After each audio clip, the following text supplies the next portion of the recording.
In the last video, some of you showed interest in knowing what are my 2023 financial goals and plan. So today we're going to do exactly that. So the video will be broken down into two main sections. The first covering the actual financial goals themselves using the SMART framework, which I've explained in the last video, and you can check it somewhere here in the top.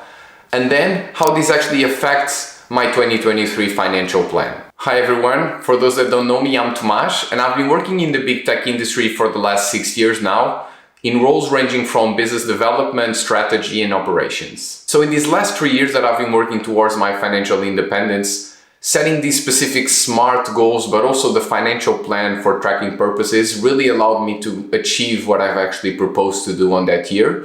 So let's jump right in. So let's start with my 3 financial goals for this year.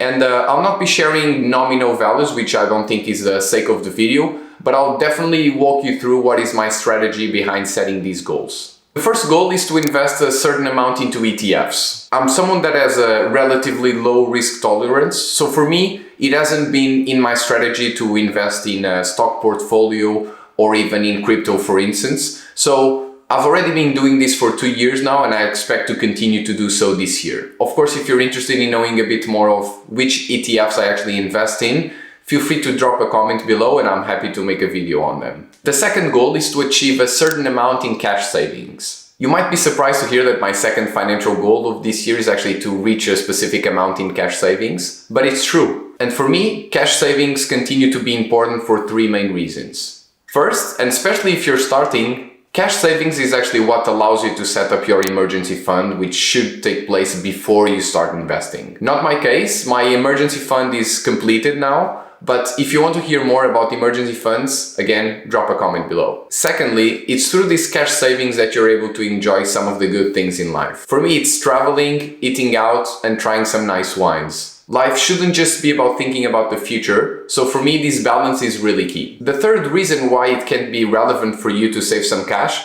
is also to set up a specific fund for other investments that you want to do, which actually brings me to my third financial goal of this year. This last goal is to buy my first real estate property. Anyone that knows me knows that I've been interested in real estate for some time now, so this will not be a surprise. Mostly because it's a way for me to diversify my income streams, but also because in this particular case, it will also be an avenue for me to explore some parts of the hospitality industry, which I always found interesting. As you can imagine, I'm certainly not an expert in real estate, so I can commit to sharing my journey with you on this channel and also share my learnings along the way. So I've walked you through my 3 financial goals for the year, but now let's see how these affect my actual financial plan. Here you can see it. So now let's go through some quick comments on each of them to provide a bit more color and context, starting with the real estate fund. As you can see, the share of this real estate fund is expected to decrease substantially in March, which is when I expect to actually acquire the property. In addition, I'm also expecting some income tax payments around June, so that's why you also see a decrease there. If we look at my emergency funds, I'm not expecting to contribute to this fund this year, as I've already accumulated a solid amount of money, which I think it's more than enough to where I'm at in my life. If we move on to stocks, I do indeed own some of them, but these were all given to me in the form of restricted stock units, so RSUs,